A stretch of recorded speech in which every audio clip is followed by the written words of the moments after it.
মহাকুম্ভ মেলা। তো ওখান থেকে ভিডিও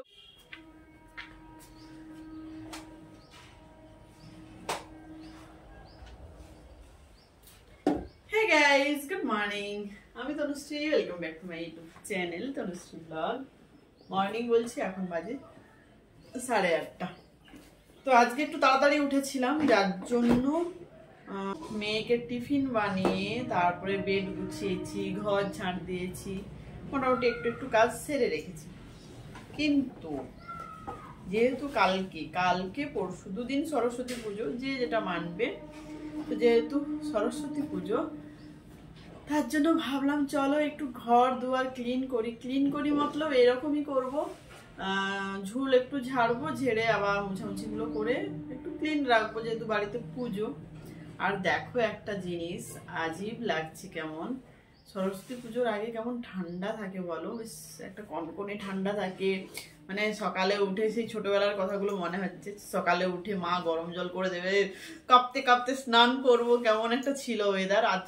আজকে কেন বলছি, কালকে আমরা না অলরেডি মানে ফ্যান চালিয়ে শুয়েছি, এত মানে আমি ঘামছি না, আমার মেয়ে এত ঘামছে, এত গরম লাগছে, পুরো রাত্রি ফ্যান চালিয়ে শুতে হয়েছে, এতটাই গরম। মানে চিন্তা করো, সরস্বতী পুজোর আগে এমন যদি ওয়েদার হয়, এরপরে আর কি হবে, কি হতে চলেছে।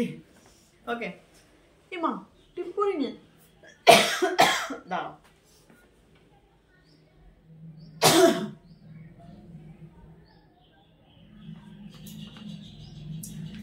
তো চলো ঝটপট কাজ বাজ শুরু করে দিই, অনেক কাজ রয়েছে আজকে। কারণ দেখবে বাড়িতে পুজো মানে হয়তো হ্যাঁ ছোট করেই পুজো করি সবকিছুই, কিন্তু তবু কাজ ঠিক থাকবেই। একটা ডেলি রুটিন যেটা হয় সেটা তো হবে না, তার থেকে এক্সট্রা কাজ থাকবেই, তাই না? তো ঝটপট করি চলো।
পরে আর একদম ভিডিও করতেই পারলাম না। তো ভাবছিলাম রান্না বান্না একটু শেয়ার করব, কিন্তু ছোট ননদরা গেছে মহাকুম্ভ মেলা, তো ওখান থেকে ভিডিও কল করছে আর দেখছিলাম, এত মজা লাগছিল। মানে ওরা গেছে, আমার জন্য কি মজা লাগছে।